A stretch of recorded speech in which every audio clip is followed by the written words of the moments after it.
Olá, vocês do futuro. Está começando o primeiro podcast de modo geral, edição 41 do ano de 2021. Depois de um ano trágico, um ano pesado, que foi 2020, retomamos aqui e eu com máxima alegria para conversar com a minha querida Semaia, que faz parte do plantel fixo do podcast, e perguntar então, Semaia, se você tivesse que fazer um balanço assim do que ficou após esse respiro que tão necessário é de final de ano, né? Que é tem toda uma simbologia racional, etc., em torno, né, dessa virada de ano.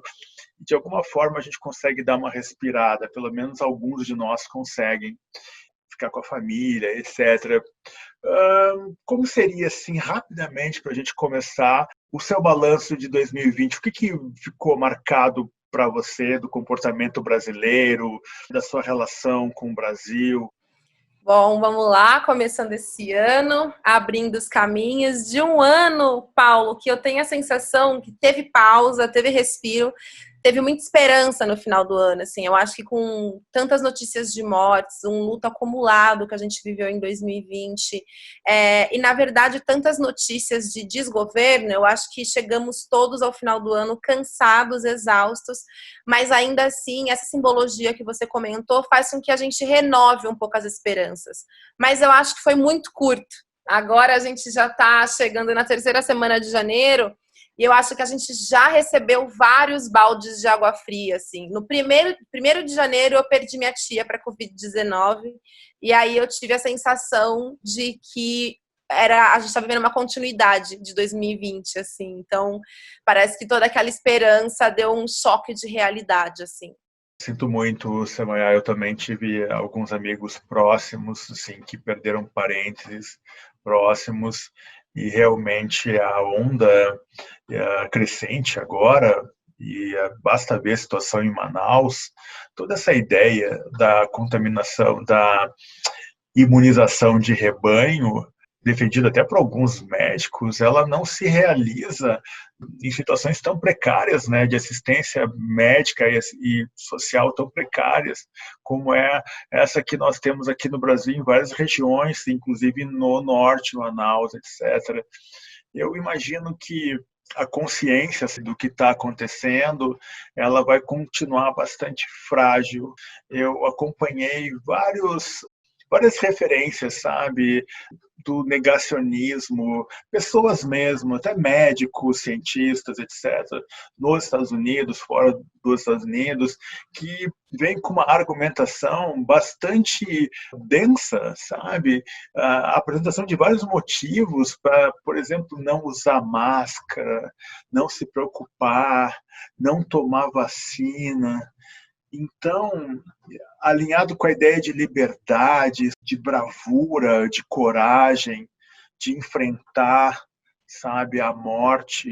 E eu fico imaginando assim que o impacto disso nos espaços que tem uma estrutura médica melhor mas num país como o Brasil é completamente diferente, né? Porque a tragédia está na nossa cara, na periferia, nas regiões mais pobres, e mesmo assim a gente tem a manutenção de um discurso com impacto muito sério de não, está tudo bem, a gente vai superar isso, Deus vai me ajudar, a vitamina D e sol e, sei lá, um chá de agrião com mel, sabe? As coisas que as pessoas acabam se apegando. Você imagina, assim, tem uma percepção mais clara para essa segunda onda dessa tragédia?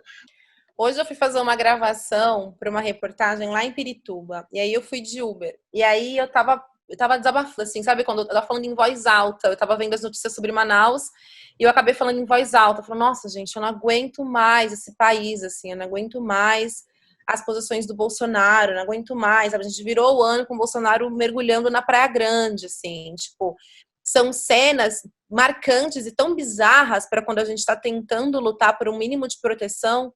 E aí o motorista disse assim, olha, eu vou te ser sincero, antes eu andava com o carro ligado sempre, eu trabalho 12 horas por dia e eu ouvia rádios de notícias para eu entender o que estava acontecendo, mas eu não aguento mais, porque eu não estou entendendo nada.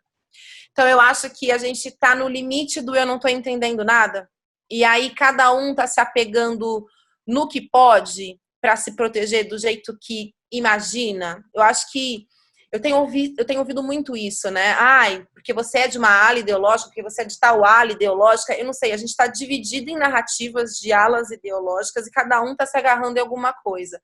Mas eu ouvi relatos de familiares de amigas, por exemplo, porque logo no primeiro dia do ano foi realmente assim. O pai de uma grande amiga faleceu, a minha tia faleceu e o tio de uma grande amiga faleceu. Foram 3 mortes do dia 1º até o dia 2. E aí uma dessas minhas amigas disse assim, mas pelo menos agora meu pai, que falava que não usava máscara, que falava que não queria, que era um exagero, que isso era uma questão política, que a doença era uma questão política, ele pelo menos agora tá pedindo pra gente usar máscara, tá pedindo pra minha irmã não sair tanto pra proteger a minha mãe. Então, assim, é isso, né? Eu acho que o mínimo que a gente tem conseguido rever desse negacionismo tem sido perder pessoas que a gente ama. O que eu acho muito triste, né? Precisar passar por isso, pra gente conseguir entender que é fundamental a gente se proteger. Então, eu acho que existe isso, sabe, Paulo? Acho que a gente está dividido em alas ideológicas, e aí eu tenho pensado muito no poder das narrativas, né? Não sei, a invasão do Capitólio, toda a narrativa que o Trump colocou logo no começo do ano, assim, que poder que a gente tem de contar histórias e acreditar nelas, entendeu? E mudar completamente a vida das pessoas e como elas vão se colocar. Óbvio que tem uma predisposição política anterior, mas a gente está vivendo o extremo disso. E eu acho que o que eu tenho visto de mudança tem passado pelo luto e pela dor. Você é uma jornalista ativa e bem esclarecida, né, em relação ao seu papel hoje, agora, né, no seu país, na sua cidade, na sua condição. Você acha que o jornalismo brasileiro ele vai amadurecer para 2021? Claro, estou deixando de fora os canalhas, né? A Jovem Pan, enfim, né? Essa turma que não tem justificativa. Boa parte da Record, enfim, Edir Macedo, né? As pessoas que sustentam outras conveniências, digamos assim. Você acha que dá para ser mais otimista em relação ao estabelecimento de um debate público mais maduro, assim, da parte da imprensa? Eu tenho visto mudanças importantes na imprensa brasileira, assim, eu acho que, inegavelmente, e é um processo muito lento e pouco a pouco, mas eu tenho visto que pessoas com a capacidade de trazer olhares mais plurais e mais diversos estão cada vez mais chegando nesses espaços, né? Estão chegando na televisão, nos grandes jornais, nas colunas de opinião, e eu acho que isso tem feito uma onda outra de reflexão no país, sabe? Por exemplo, a própria invasão ao Capitólio que a gente teve nos Estados Unidos. Eu raramente vi jornais, por exemplo, Globo News e esses canais de assinatura, e a própria imprensa tradicional assumir que uma invasão feita ao Capitólio foi liderada por supremacistas brancas, e dito assim, e refletido assim, e comparar a como, por exemplo, o Trump e seu exército trataram o movimento do Black Lives Matter. Então, eu tenho visto avanços a custo de muito sangue, a custo de muito trabalho, a custo de muito, muito esforço, e que ainda assim não está na altura que a gente precisa, mas eu tenho visto o jornalismo amadurecer para outras narrativas. E eu também acho que esse não é um movimento, não é um louro do jornalismo brasileiro, da imprensa brasileira. Eu acho que é, de fato, seus leitores, seus telespectadores cobrando isso, sabe? Eu acho que nesse caso, perder audiência, sabe? É perder relevância, é buscar outras formas de competir, e tem levado outros olhares para esses campos. Então, nesse sentido, eu vejo sim com maturidade. Eu acho que o jornalismo brasileiro tem feito um excelente trabalho na luta contra o Covid-19, assim, então, não só documentando o que tem acontecido, sabe? Eu tenho visto documentários inéditos, assim, hoje uma amiga mandou um link da BBC, eu ainda não assisti, mas um link que conta a história do genocídio, do impacto da violência policial durante um ano de pandemia. Tem os Cercados, que mostrou a luta de jornalistas que estavam na frente a frente, né, combatendo o Covid, buscando as informações, vendo, por exemplo, o que eram os jornalistas no cercadinho do Bolsonaro, tendo que fazer perguntas e ser tratado do jeito que o presidente do Brasil trata os jornalistas, assim. Eu assisti a uma coletiva do Pazuello, do ministro, e eu achei o tom de voz que ele falava com os jornalistas era como se ele fosse o grande autoritário ali, capaz de definir as perguntas que são feitas e julgando os jornalistas como grandes idiotas, sabe? Então, assim, o jornalismo brasileiro e os profissionais de comunicação têm sido tratados por esse governo como grandes idiotas, assim, sabe? Eles estão idiotizando o jornalismo brasileiro. E eu acho que isso prova que, em alguma medida, salva aí todas as coisas que a gente precisa prestar atenção, tem cumprido um papel importante, né? Então, eu acho que sim, vejo papéis aí importantes que a gente tem que continuar desenvolvendo, vejo maturidade, mas nessa velocidade que a gente não sabe medir tanto, né, Paulo, também, enquanto que vai nos ajuda, nos adianta ou não tanto.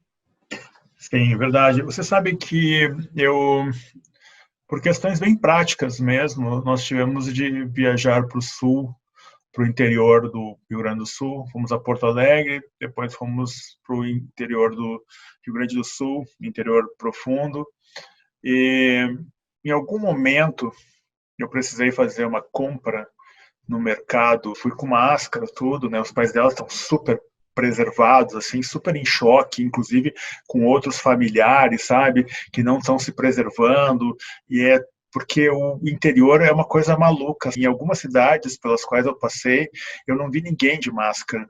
Num quadro melhor, assim, você encontra metade das pessoas com máscara. E aí eu entrei no estabelecimento lá, peguei os pães que eu tinha que pegar, que eram vários pães, por sinal, e na hora de pagar, passei do caixa e estava o senhor lá, todo de idade, sem máscara, né? E eu falei, senhor, o senhor está sem máscara.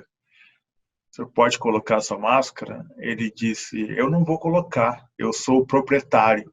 E aí eu peguei, ok, dei meia volta, fui, coloquei os pães, cada um na sua, né, no seu balcão, na sua estante, sua prateleira. E quando estava saindo, ele ficou berrando, eu não estou com Covid, eu estou saudável, né, não precisa se preocupar. Antes de sair na porta, eu olhei para ele e disse, o senhor deve estar ganhando muito dinheiro mesmo. E isso é uma coisa que me perturbou um pouco, assim, eu vi, passando de carro, assim, você via que nos estabelecimentos até os funcionários estão com as suas máscaras, mas tem sempre o proprietário ou na frente, sabe, sem máscara. Então é uma coisa assim que é uma disputa que, na verdade, ela não vai terminar. E andando, sabe, pela BR 386, eu passei em frente a 3 cidades, não vou nominá-las, que na entrada delas estava a foto do presidente e dizendo, sabe, Brasil acima de tudo, enfim, né, aquela coisa, Deus acima de tudo, enfim, e estamos com você, presidente. Claro que eu fico imaginando que não é o reflexo, sabe, da população inteira daqueles municípios, é de uma parte do setor agrícola, talvez, é apoiadores políticos, sabe, o que me dá vontade, só que tudo joga contra no SMAA, é de fazer, de pesquisar um grande levantamento, sabe, para saber quem são as pessoas que bancam esses cartazes. Eu mencionei aqui, um pouco antes de você entrar no podcast, foi no primeiro semestre do ano passado, eu citei o caso de Garopaba, que é em Santa Catarina, onde eu morei 3 anos, sabe? Tinha lá a foto do Sérgio Moro e a foto do presidente, né? Pela moralização do país. Isso numa região litorânea ali, catarinense, que é tradicionalmente reconhecida como uma região corrupta, sabe? De compra de votos descarados, sabe? De um relacionamento absolutamente espúrio, muitas vezes, com o bem público, né? Então, é uma questão. E o que você imagina, minha cara, para esse 2021? Eu ia até te fazer uma pergunta agora, que é que história é essa, né, que a gente contou para nós mesmos enquanto povo, assim, às vezes eu fico pensando, nossa, qual é o fio da meada dessa história que fez a gente chegar aqui, sabe? Em que momento a gente se perdeu tanto assim? Às vezes eu fico muito fula nisso, assim, e pensando, e é o que eu tô pensando pro meu 2021, sabe? Quais são as ferramentas que a gente tem para de fato construir narrativas potentes, sabe? Seja perdendo meses e meses e meses mergulhando num livro, porque é isso, né? Eu tava conversando com meu pai e com a minha mãe, e aí meu pai disse assim, filha, a gente só vai conseguir mudar isso daqui 10 anos, assim, porque tem que ser um trabalho muito profundo. E me doeu muito ouvir isso, porque 10 anos é tempo demais, né? E a gente tava ali, assim, conversa de 1º de janeiro, né, tomando um café e trocando uma ideia sobre a política do país, mas e esses 10 anos talvez não sejam 10, talvez sejam 5, talvez sejam 20, mas tudo para dizer que o processo de destruição que a gente está vivendo é tão profundo, que eu acho que o que cabe a gente nesse momento é construir narrativas outras, mesmo que não no impacto que a gente precise agora, mas como é que a gente faz para começar a trançar essa teia, sabe? Eu fiquei com muita vontade. Quando eu soube que a minha tia faleceu, ela é a companheira do meu tio, irmão da minha mãe. Estavam os dois internados, ela acabou falecendo, depois a mãe dela acabou falecendo e meu tio conseguiu alta. Mas eu senti pela primeira vez muito medo de perder os mais velhos da minha família. Muito medo de perder os mais velhos da minha família sem ouvir o que eles têm para ensinar pra gente, sabe? Porque a gente tem uma falha gigantesca de registro da nossa memória enquanto povo, né? Principalmente nosso povo preto, assim, a gente ainda não tem um acúmulo financeiro, técnico e de tempo mesmo para construir os nossos documentários, os nossos filmes no volume que a gente precisa. Eu acho que tem muita coisa acontecendo, sabe? Tem muita coisa boa acontecendo no Brasil. Mas eu fico com muita vontade de pegar o meu celular e ir para Presidente Prudente, que é da onde minha família, parte da minha mãe e parte aqui da Zona Leste, e ouvir minhas tias, sabe? Minhas madrinhas, meus tios, porque antes que qualquer coisa aconteça, sabe? Porque eu acho que é esse sentimento, a angústia que a gente tinha, começou a ter em março de 2020, não passou, sabe? Basta a gente ver que a gente voltou aos milhares de mortes por dia, assim, sabe? E a gente tem uma política para vacinação muito falha, que vai ser na hora H do dia D. Eu tenho muito medo de perder tempo. Eu tenho vivido apavorada com medo de perder tempo. E isso às vezes faz com que a gente perda tempo, né? Porque eu fico ansiosa e tal, mas todos os dias da minha vida eu tenho acordado e pensado qual é a reportagem que eu posso fazer que pode ser importante para ajudar as pessoas, qual é o livro que eu posso escrever, qual é o texto que eu posso publicar, qual é o documentário que eu preciso fazer para guardar a memória dos mais velhos da minha família, sabe? E eu acho que eu tenho tentado planejar isso para que eu, de fato, consiga chegar no final do ano com conclusões e com metas atingidas, mas muito nesse sentido, assim, de já que a gente está perdido por narrativas, a gente está vivendo uma guerra narrativa que tem derramado muito sangue, como é que a gente pode continuar esse revanche, porque é uma coisa contínua, eu sei disso, já que a nossa virada de chave vai ser tão longa, né? Eu acho que é isso, assim, não sei se você concorda com isso, né, de que a gente vai ter uma virada só daqui a muitos anos, eu gostaria que fosse em 2022, mas não sei ainda, né, e como, o que você tem pensado de 2021 para você, Paulo? Olha, minha cara, eu concordo muito com teus pais, e eu acho que eu falei em algumas oportunidades, em espaços diferentes, 2020, que eu super fico em coro, sabe, com essas pessoas que falam em 20 anos para recuperar mesmo o país, sabe, para chegar no patamar que nós tínhamos quando se começou de uma forma mais corajosa, sabe, mais destemida, menos traumatizada, a impor políticas públicas de solução de uma igualdade que historicamente não existe no nosso país. E nessa palavra, em torno dessa palavra igualdade, é que eu acho que de alguma forma nós avançamos. percebo na comunidade negra uma consciência, um debate público mesmo, sabe, se instaurando ou já instaurado de compreensão de que nós temos no Brasil uma máquina de governo e de Estado que é claramente voltada para a eliminação, para a exclusão dos direitos, da dignidade das pessoas negras. Então, parece que a comunidade negra ela começa a entender isso mais claramente. E aí você falou uma coisa muito bonita, né, dessa sua angústia. E eu tenho essa angústia muito forte e por razões variadas que não vale a pena aqui especificar, eu tentei vários registros com meus tios por parte de pai, minha família por parte de pai, que é a família negra mesmo, sabe? Da parte da minha mãe também é negra, mas, enfim, é mais miscigenada, pelo menos cromaticamente falando, certo? E eu vi a dificuldade que eu tinha de conversar com a minha tia, com meu tio, sabe? Inclusive com meu pai. Com a mãe é bem mais tranquilo, ela revela muito mais coisas.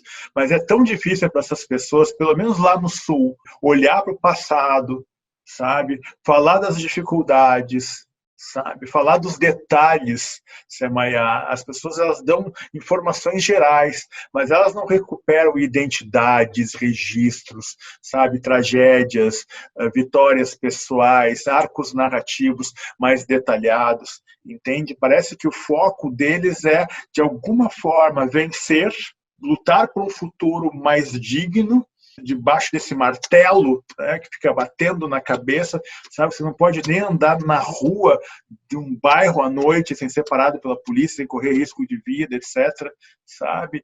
E então você se condiciona psicologicamente, você se arma e aciona essa tecla do esquecimento, sabe? Joga com essa ferramenta do esquecimento. Então você tem um inventário muito frágil para conservação de fatos, sabe? Que uma família, por exemplo, portuguesa, italiana, árabe, sabe, judia, japonesa, não tem. Então eu tenho essa frustração, sabe? Não, eu super te entendo, assim, eu já travei várias conversas. Meus pais são super politizados, super políticos, e eles adoram essas conversas, mas minha mãe não, assim como no seu caso a minha mãe, ela vai mais lá atrás, e ela traz detalhes, e ela lembra, e ela fala. Meu pai já não, porque eu entendo que é um lugar que tem muita dor, tem muitas singularidades pouco expressas familiarmente, sabe? Porque eu acho que é um lugar que eu acho que além de dor, aciona. Eu acho que é isso, na verdade, é uma proteção, sabe? Não sei se eu realmente quero falar sobre isso. E eu entendo de onde vem esse lugar. E como é pesado isso, né? Porque é isso, assim, essas outras tradições familiares, né? Que têm outras origens. Eu não sei, eu acho que mesmo com grandes calamidades e holocaustos e tudo mais, existe um lugar ali de superação, de orgulho, que às vezes eu tenho dificuldade de identificar no nosso povo, e eu acho que isso é fruto, mais uma vez, do embranquecimento, é fruto, mais uma vez, do genocídio, da história, né? Porque aí a gente tem dificuldade até mesmo de sistematizar de onde vem essas dificuldades, de onde vem essas dores e por que vem. E aí, de fato, é mais complicado a gente construir essa memória mais antiga.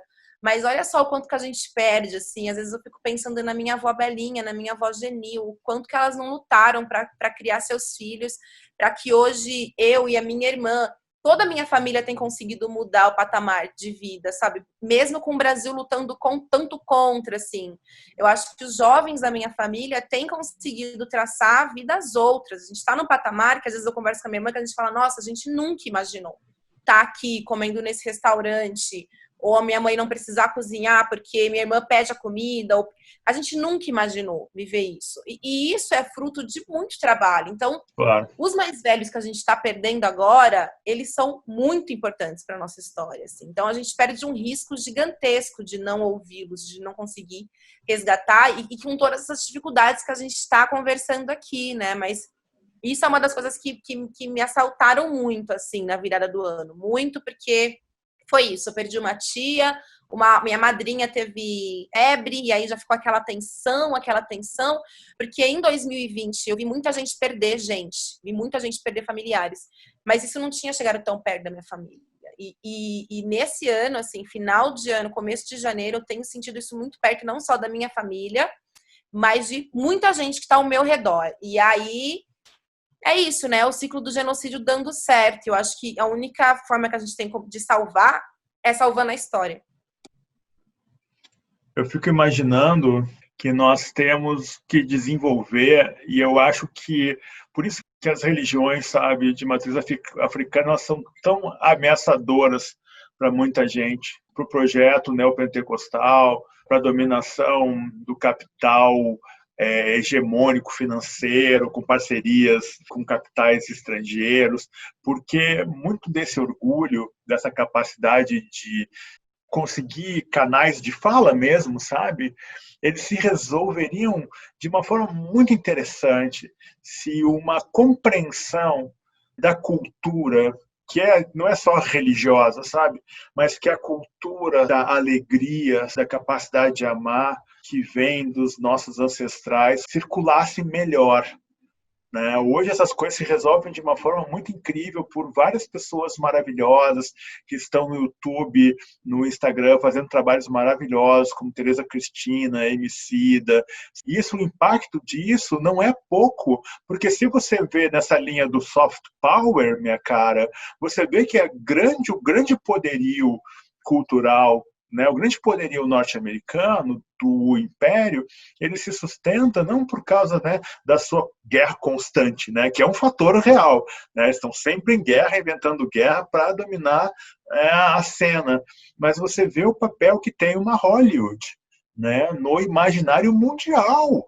A gente quer ser nova-iorquino, sabe? A gente quer ser de Los Angeles.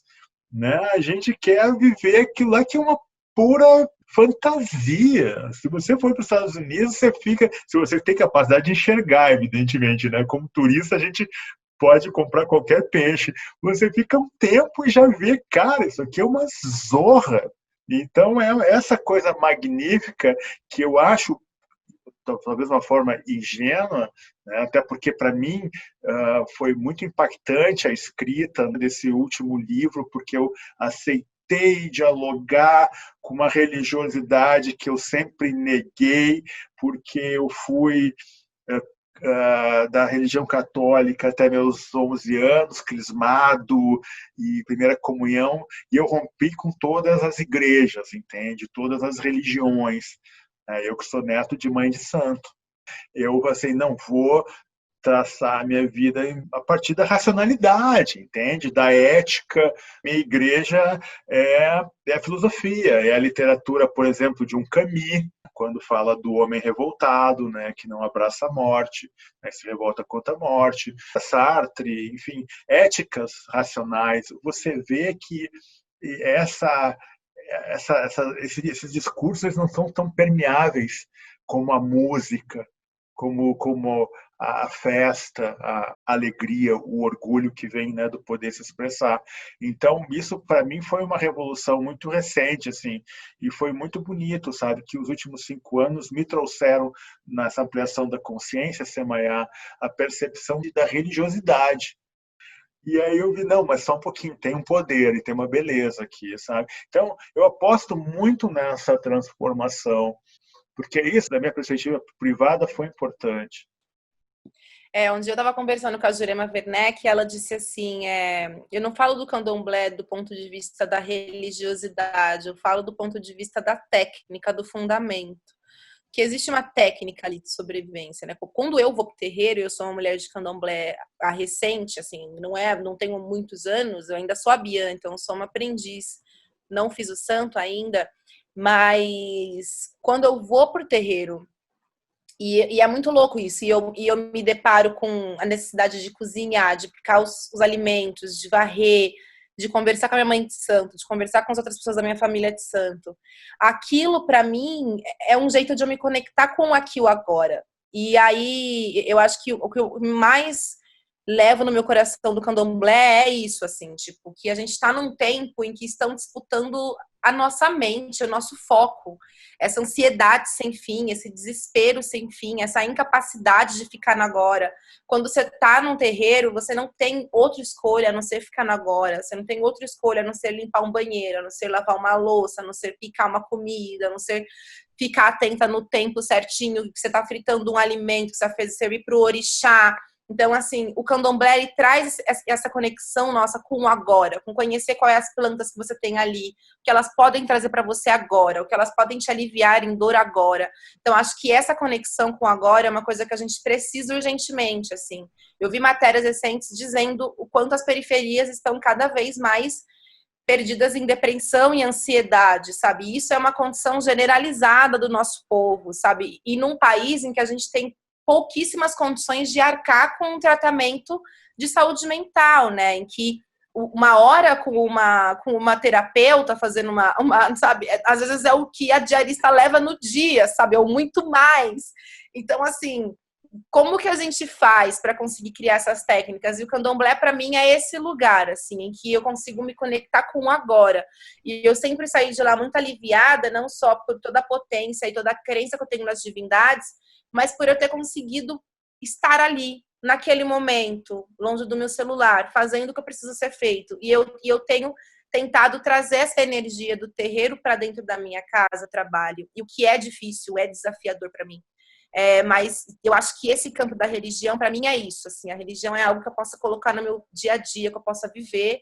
E essa noção que eu sempre precisei ter, que eu aprendi com minha mãe, que eu aprendi com meu pai, que eu preciso saber que eu tenho um propósito. Eu acho que o candomblé me traz muito isso, mas sem sair do campo da racionalidade. E aí você trouxe essa ideia de Hollywood, das narrativas, que foi tudo que me abraçou na minha juventude, assim, e nem Hollywood, né, mas esses livros esses filmes mais pretos, esses livros mais pretos que vinham de lá, foi o que me ajudou nessa construção de identidade enquanto mulher negra. E eu acho que é isso que a gente tem que fazer, ter um amarelo na Netflix, sabe, já que a gente tem anos e anos aí, disputas políticas para o agora, sempre que for preciso, mas já que a gente vai ter anos e anos de construção de uma nova narrativa, que a gente consiga ter mais amarelos na Netflix, sabe? O que a gente consiga construir as nossas próprias plataformas de streaming, como a Olo TV, que nasceu recentemente, que é liderada por pessoas negras. Enfim, eu acho que é esse o trabalho que tem para ser feito, sabe? Assim como você fez esse último livro, assim como você tem vários outros planos que eu já vi no seu Instagram de produções e tudo mais. Então, eu acho que é isso que a gente tem que fazer com o nosso tempo, né? Construir a nossa Hollywood, só que invertida, né? Não precisa ser tão Hollywood. Invertida. Isso que você falou, assim, sabe, do tempo, eu já vi relatos de pessoas que eu acabei me aproximando via Morgana, né? Porque a Morgana também ela tem essa relação com o candomblé. Enfim, né? Eu sempre acabo tendo essas conversas, né, com as pessoas, com os praticantes, com os próximos, assim, e eles contam coisas tão incríveis das pessoas que chegam ansiosas para uma noite, um dia de candomblé e ficam perguntando que hora que vai começar. E que, cara, já começou, sabe? Respira, calma, né? E já apontaram mais de uma vez a minha relação com Iroko, né? Que é o tempo.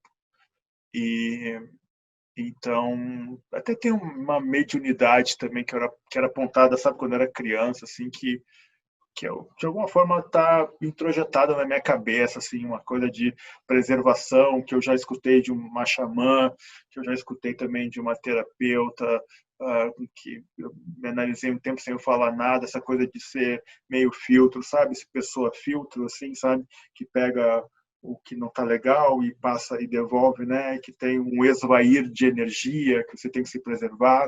Mas, enfim, eu tento não dar muita atenção para esse tipo de coisa, mas algumas coisas são incontornáveis, né? Porque você percebe que a força, né?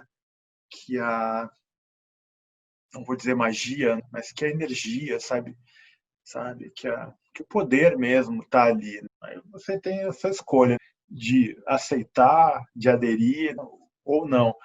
Mas eu não consigo negar essa força, né? E o respeito ele é super amplificado. Então, eu tratei dessa questão que você falou que é preciosa no plano da classe média negra, que você tem dinheiro, você tem condições financeiras de pagar uma análise, e aí você não encontra um analista, uma analista negra, ou que entenda as suas questões. Porque muitas vezes você tem dinheiro, você vai lá fazer análise. Como eu conversei aqui em São Paulo com um amigo meu de esquerda, um analista que eu respeito, ele já foi um analista, na verdade, e ele dizendo, não, a questão racial é um erro, porque as respostas estão dentro das pessoas, a resposta sempre está dentro das pessoas. Eu falei, não, cara, sabe, existe uma máquina, um contexto de opressão, sabe, que afeta as mulheres, entende? Que afeta as pessoas negras, afeta as pessoas trans,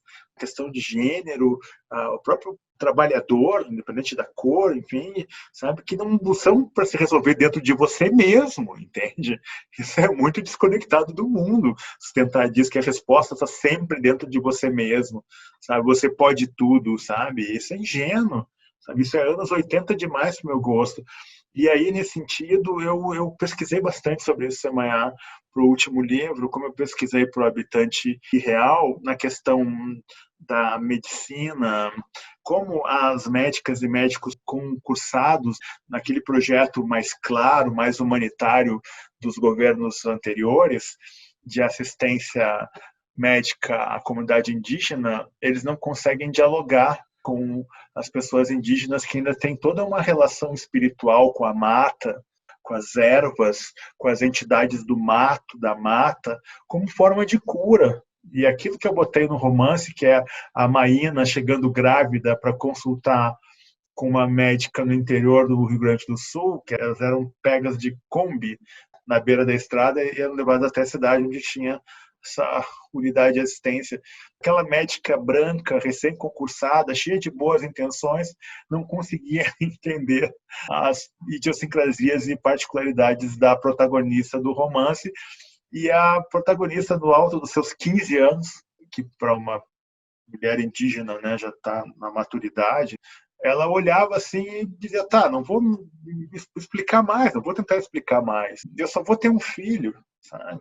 Então, é um processo mais simples, mas são questões muito importantes e que demandam um querer enxergar uma complexidade da vida para a qual nós, rebanho, que somos todos em alguma medida, encantados pela luz que atrai as mariposas, não conseguimos, né, avançar num diálogo maduro, constante, que eu sei que você consegue ter com a sua família. Tá? Que eu conheci um pouco, sim. Seu pai, sua mãe, são pessoas maravilhosas, você consegue ter, mas nem todo mundo tem essa sorte, entende?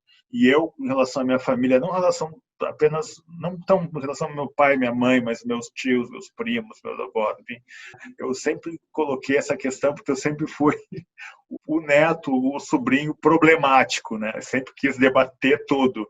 Resumindo, o chatão, né? O nerd chatão. Eu sei como é isso. Sabe? Então, cara, veio o Paulo com esse papo dele, sabe? Queria analisar o mundo. Cara, relaxa, vamos curtir, vamos pro... Caramba, vamos pro posto de gasolina da esquina, entende? Ou comer uma chips, sabe? E tomar Coca-Cola. E ouvir música lixo, sabe? Eu sei bem como é que é isso. É, assim, eu acho que você estava falando da sua sensibilidade, eu achei muito bonito você falando do seu envolvimento com esse lado espiritual mesmo, que às vezes não uma coisa tão racional para você, mas que eu acho que também tem muito a ver com isso de traduzir em palavras, né? Eu acho que escrever, fazer arte é um tipo de mediunidade, assim, que às vezes eu acho que tem muito essa conexão. E aí, eu fiz terapia por um tempo com um homem branco e até que perdeu completamente sentido para mim. E aí, eu tô há um tempo, assim, só fazendo esse tipo de serviço, tudo que eu puder com pessoas negras. Então, às vezes, é muito na base de indicação, né? Eu acho que a nossa rede de indicação tá ficando cada vez mais fortalecida, porque às vezes eu recorro a Instagram, a Facebook, né? Então, assim, esse ano eu fiz já a consulta com um dentista, uma dentista negra, minha terapeuta há um ano é uma terapeuta negra, e aí eu vou colhendo nessas redes, porque é como a gente vai se fortalecer. Mas eu queria te fazer uma pergunta. Você acha que existe uma classe média negra no Brasil? Eu acho que no sul do país tem uma classe média negra muito muito sofrida, sabe? Uma das razões de eu ter ido, que eu queria morar 3 anos no Rio e 3 anos em Salvador. Eu acho que eu já contei aqui essa coisa, sabe? Esse projeto. E aí, no fim, eu acabei ficando pelo Rio de Janeiro, fui fazer um trabalho em Salvador lá, eu falei, cara, eu não vou me adaptar aqui em Salvador, né? Eu vou dedicar mais tempo para o Rio e tentar entender essa coisa da alma do Brasil, né? Que é Salvador e Rio de Janeiro, não adianta, né? Tá tem toda uma identidade que se criou em torno dessas duas cidades, das duas regiões. E uma coisa que muito eu falava para os meus amigos lá no Sul é o seguinte: o racismo no Rio ele é super cruel. Eu acho que o negro carioca tem muito menos oportunidade que o negro gaúcho de conseguir uma autonomia financeira e afirmar financeiramente a sua dignidade. Mas você vê que o negro carioca, ele tem, a comunidade negra carioca, ela tem uma alegria, sabe, uma resposta para toda aquela opressão histórica da coroa, né, da nobreza, né, do invasor europeu, que é um troço assim de um grau de elaboração que um gaúcho, pô, vai precisar de muito tempo só indo morar lá para perceber mesmo, como foi o meu caso, né, que é uma outra leitura do mundo, é uma leitura muito mais germânica, italiana, colonizadora, sabe, do europeu, do que é possível de se admitir ali no Rio de Janeiro, né? Meu pai se criou numa fazenda, depois meu avô faleceu, foi para uma cidade germânica. Então, meu pai é um homem negro que tem um modo de pensar, estudou numa escola germânica, né? Trabalhou para pessoas até os 15 anos, quando vieram para Porto Alegre. Então, meu pai tem um modo de pensar muito germânico e ele consegue ter uma segurança muito forte em relação a quem ele é como indivíduo, sabe? Com direito a aspirar coisas, sabe? E aspirar sua dignidade. Então, meu pai é um cara que ele está nesse grupo, né, de pessoas negras que tem assim um baita de um pé atrás, que não riem facilmente, sabe? Que não abaixam a cabeça, mas não distensionam também, não relaxam. Então é uma fricção que é muito comum no gaúcho, que não implica só as pessoas negras, né? Na comunidade pobre colonial alemã de onde vem a Morgana, a taxa de suicídio entre os adolescentes alemães é altíssimo, porque é um lugar tenso, é uma coisa de exigência muito forte, né? Então, tem essas questões que são das regiões. Então, nesse sentido, eu imagino, Semaia, que haja uma forma, sabe, de reorganizar essas expectativas que dependem muito da tua geração, mas depende muito do conseguir atenuar a cegueira da minha geração, que é uma geração que hoje está no comando, de certa forma, e da compreensão das pessoas negras de que é preciso replicar, sim, essa alegria, essa conquista. Eu vejo, sim, uma classe média negra no Sul, onde o movimento negro é forte, mas eu vejo pouca divulgação, sabe? Pouca visibilidade dessa realidade. Como aqui em São Paulo também tem uma classe média negra. Como em Salvador tem, que é uma coisa... eu já tenho dificuldade de entender o Rio, imagina Salvador, onde você vê lá, você vai falar na Globo News, nos documentários sobre religião africana, sobre cultura, música negra, aí você vê a primeira pessoa lá, tá Ivete Sangalo, ou tá outra lá, o rei dessa cidade sou eu, que são duas mulheres super competentes, né? Não é essa questão. Como é que chama ela? A outra? Daniela Mercury. Daniela Mercury. São duas brancas. A Daniela Mercury nem se diz branca, mas enfim. Né? Mas tem a pele clara, entende? Cadê a pessoa retinta que tinha que estar aqui na frente? Contando essa história, né? É muito louco como a gente reproduz isso. Eu achei muito legal um post teu de um tempo atrás, agora não vou lembrar um tempo atrás, assim, que você colocou de uma forma tão destemida, sabe? O momento que você estava fazendo ali, a leitura, o projeto que você estava envolvida, sabe? Eu fiquei pensando, caramba, sabe? É isso que a geração da Semaia consegue fazer, que a Semaia consegue fazer que a minha geração não consegue. Eu acho que a gente tem caminhado cada vez mais para esse lugar de... Eu tenho dificuldade ainda de pensar numa classe média, mas eu acho que a gente tem construído vantagens importantes para parte da nossa população. E eu acho que essas vantagens têm feito com que a gente consiga estruturar passos para que assim, a minha geração, eu tô com 32, a geração que eu tô vendo que tá vindo depois de mim é muito mais pé no peito, sabe? Os mais jovens, eles estão pouca ideia total. Para eles é tipo assim, meu, vamos e acabou, e é poucas ideias, e vamos ganhar dinheiro, e vamos tomar tudo. Então, eu acho que é uma escadinha, sabe? Eu acho que a geração dos meus pais deu uma sentada, a sua geração que já é outra, uma outra.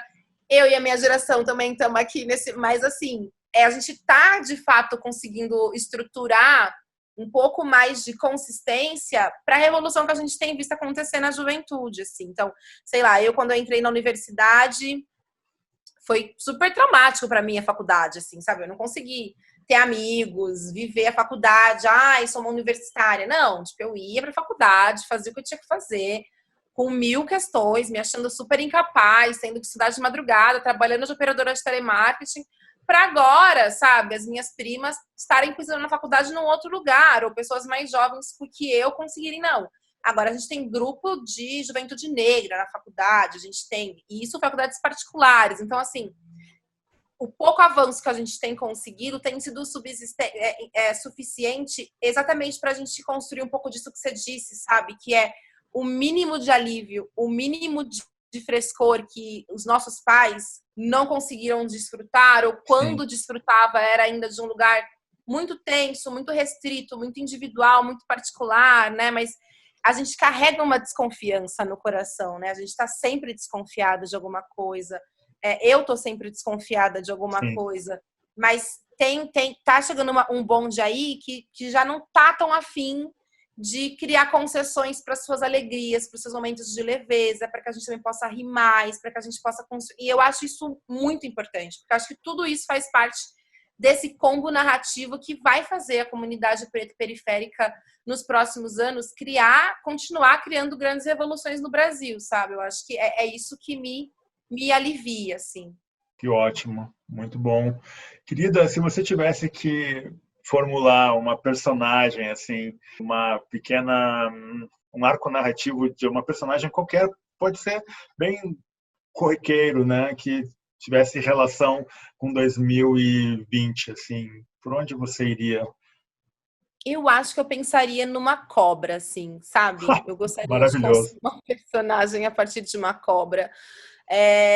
Uma cobra muito sorrateira mesmo, que não tem nem de toda mal, nem de toda ruim, mas eu acho que tem um lugar no Brasil que é esse lugar da maldade pura e simples, sabe? E desse bando de gente que rasteja mesmo, pronto para dar o bote em populações inteiras, sabe? Em sonhos inteiros. Eu acho que eu tentaria criar uma cobra, assim, e gostaria muito de descobrir de onde elas vêm, tá ligado? Tipo... Elas vêm dos bancos. Também. Acho que seria por aí. Maravilhoso. Foi muito bom falar contigo. Muito obrigado por abrir, então, o podcast de modo geral, edição 2021. Talvez seja o último monobloco que eu faço com algum integrante, né? Uma integrante de modo geral. A gente volta em março, já no formato de antes, 3 blocos, etc., com mais tempo, convidadas, e fico nas entrevistas. Então é isso. Manda um beijão para teus pais, certo? Obrigada, Paulo. Obrigada pela oportunidade de fazer parte dessa abertura. Obrigada pela honra e alegria de conversar com você mais uma vez. E, gente, com todo esse papo denso que a gente teve aqui, que a gente continue de alguma forma acreditando em 2021, né? Bora lá. É isso. Muito obrigado a você, então, mais uma vez, a você, Semaia. Obrigado a vocês do futuro e até a próxima.